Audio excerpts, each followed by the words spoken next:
کیونکہ میں ہر انسان کو ہمیشہ اپنے وجود کا احساس دلاتا رہتا ہوں۔ شکریہ جیکسن، فرزانہ نے جواب دیا۔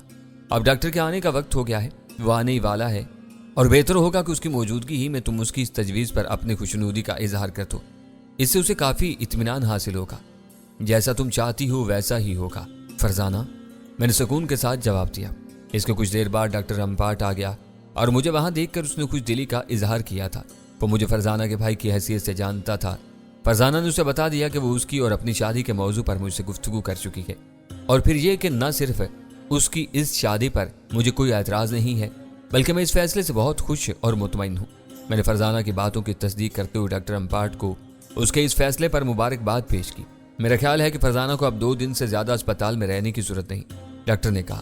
اس کے بعد یہ بالکل ٹھیک ہو جائیں گی اور ایک نارمل اور صحت مند انسان کی حیثیت سے زندگی گزار سکیں گی، اور مجھے یقین ہے کہ میں انہیں خوش رکھ سکوں گا۔ لیکن تم جانتے ہو ڈاکٹر رمپاٹ کہ ہم مشرقی لوگ ہیں، میں نے مسکراتے ہوئے کہا۔ فرزانہ ایک مشرقی لڑکی اور مشرق و مغرب کی روایات میں بڑا فرق پایا جاتا ہے۔ اس بات کا خیال رکھنا کہ شروع میں تمہیں فرزانہ کو اپنے ماحول میں ڈھالنے میں کچھ دقتیں پیش آئیں گی، لیکن مجھے امید ہے کہ اگر تم اپنی کوششیں جاری رکھو گے تو جلد ہی تمہیں کامیابی حاصل ہو جائے گی اور تم لوگ ایک مثالی زندگی گزار سکو گے۔ شوہر اور بیوی کے درمیان ذہنی ینگانگت اور مفاہمت ہی وہ اصل چیز ہوتی ہے جو زندگی کو خوشگوار اور پرمسرت بناتی ہے۔ لیکن ایک بات میری سمجھ میں نہیں آئی مسٹر جیکسن، ڈاکٹر رمپاٹ نے مجھ سے مخاطب ہوتے ہوئے کہا۔ وہ کیا؟ میں نے اسے پوچھا۔ جہاں تک میری معلومات کا تعلق ہے، اور مجھے اس بات کا اعتراف ہے کہ اس معاملے میں میری معلومات زیادہ نہیں ہیں، جیکسن ایک غیر مسلم نام ہے، غالباً مسلمانوں میں نام نہیں ہوتا۔ پھر آپ کا نام جیکسن کس طرح ہے جبکہ آپ مسلمان ہیں اور فرزانہ کے بھائی بھی ہیں؟ ڈاکٹر رمپاٹ، میں سمجھ چکا ہوں کہ تم کیا جاننا چاہتے ہو، اس لیے بہتر ہے کہ میں تمہیں ساری بات پورے طور سے صحیح سمجھا دوں۔ میں نے باری باری فرزانہ اور ڈاکٹر رمپاٹ کی طرف دیکھتے ہوئے کہا۔ فرزانہ کی آنکھوں میں الجھن کے آثار تھے۔ بات یہ ہے ڈاکٹر رمپاٹ کہ میرا نام جیکسن ہی ہے اور میرا کسی ایک خاص مذہب سے کوئی تعلق نہیں، اور نہ ہی میں فرزانہ کا سگا بھائی ہوں۔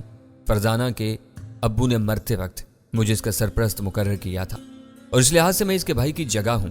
فرزانہ کا تعلق البتہ مسلمان خاندان سے تھا، اور بالعموم مسلمان لڑکیاں غیر مذاہب کے لوگوں سے شادی نہیں کرتی۔ اس لیے فرزانہ کی یہ شرط اپنی جگہ پر اہمیت رکھتی ہے کہ اگر تم اس کے ساتھ شادی کرنا چاہتے ہو تو تمہیں اس کا مذہب بھی اختیار کرنا ہوگا۔ میں فرزانہ کی یہ شرط منظور کر چکا ہوں، ڈاکٹر نے جواب دیا۔ فرزانہ جیسے ہی اسپتال سے ڈسچارج ہو جائے گی، ہم لوگ اس کے دوسرے ہی دن نیو یارک روانہ ہو جائیں گے، جہاں مسلم برادری کے بہت سے لوگ موجود ہیں، اور جہاں جا کر میں باضابطہ طور پر مسلمان ہو سکتا ہوں۔ مجھے امید ہے کہ تم بھی ہمارے ساتھ چلو گے اور اس کے اگلے دن ہم اسلامی طریقے سے شادی کر لیں گے۔ میں ضرور تمہارے ساتھ چلوں گا، میں نے جواب دیا۔ اگلے چند روز کے دوران تمام مراحل بخیر و خوبی طے ہو گئے۔ میں فرزانہ اور ڈاکٹر رمپاٹ کے ہمراہ نیو یارک روانہ ہو گیا تھا، جہاں کے ایک مسجد امام نے ڈاکٹر رمپاٹ کو بمشرف با اسلام کیا، اور انہی امام صاحب نے اگلے روز رمپاٹ اور فرزانہ کا نکاح پڑھا دیا۔ میں نے فرزانہ کو علیحدگی میں بتا دیا کہ اب میں اسے ہمیشہ کے لیے رخصت ہو رہا ہوں، اور پھر میں نیو یارک سے چل پڑا۔ ایک جہاز پر بیٹھ کر میں آسٹریلیا کی طرف روانہ ہو گیا۔ یورپ، شمالی امریکہ، جنوبی امریکہ، افریقہ اور ایشیا سے بہت دور اب میں آسٹریلیا کی طرف مائل بپرواز تھا۔ اب میں بالکل تنہا تھا، نہ پروفیسر خاور میرے ساتھ تھا، نہ فرزانہ اور نہ فروزہ۔ میں تھا اور میرے سامنے پھیلی ہوئی فضائے بسیط تھی، اور میری نظروں کے سامنے ایک بڑی دنیا منہ کھولے کھڑی تھی۔ میں کہیں بھی جا سکتا تھا، کسی بھی جگہ جا سکتا تھا، مجھے کوئی روکنے والا نہیں تھا۔ بالآخر میں اس سے الگ تھلگ بر اعظم کی سرزمین میں اتر پڑا۔ ہر گھر میرا گھر تھا اور کوئی گھر میرا گھر نہیں تھا۔ ہر شخص اپنا تھا اور کوئی شخص میرا اپنا نہیں تھا۔ میں جو وقت ہوں، ازلی اور ابدی وقت، جسے فنا نہیں، جس کی کوئی ابتدا نہیں، جس کی کوئی انتہا نہیں۔ کروڑوں اربوں انسان میرے ساتھ آتے اور جاتے ہیں، اور نہ جانے کب تک آتے اور جاتے رہیں گے۔ ہاں، لیکن ایسے لوگوں کی تعداد بہت کم ہوگی جو میرے شہر میں میرے طلسم میں گرفتار ہو کر میرے بند کر رہ گئے۔ ان میں سے میں نے صرف 3 انسانوں کی کہانیاں دنیا والوں کو سنائی ہیں، اور وہ 3 انسان پروفیسر خاور، فروزہ اور فرزانہ، ان تینوں نے میرے اندر سما جانے کی کوشش کی۔ انہوں نے میرے وجود کا ایک حصہ بن جانا چاہا، اور ایک عرصے تک یہ میرا ساتھ نبھاتے رہے، لیکن تمام انسانوں کی طرح یہ بھی فانی تھے۔ پروفیسر اور فروزہ اس دنیا سے رخصت ہو گئے۔ فرزانہ نے اپنی الگ دنیا آباد کر لی، جو ایک معینہ مدت عرصے تک آباد رہے گی اور اس کے بعد اجڑ جائے گی، اور کروڑوں اربوں انسانوں کی طرف فرزانہ اور ڈاکٹر بھی زمین کی گہرائیوں میں اتر جائیں گے، جہاں نہ کوئی صبح ہوتی ہے اور نہ شام ہوتی ہے، جہاں نہ دن نکلتا ہے نہ رات ہوتی ہے، جہاں نہ سود و ضیاع کا کوئی احساس ہوتا ہے اور نہ ہی زمان و مکان کا کوئی تصور ہوتا ہے، جہاں خلا ہے، ازلی اور ابدی خلا، تاریک اور تنہا خلا۔ اگر پھر کبھی کوئی موقع ملا تو اپنی کوئی اور داستاں آپ کی سماعتوں کی نظر کروں گا۔ اس وقت تک کے لیے اجازت، اللہ نگہبان۔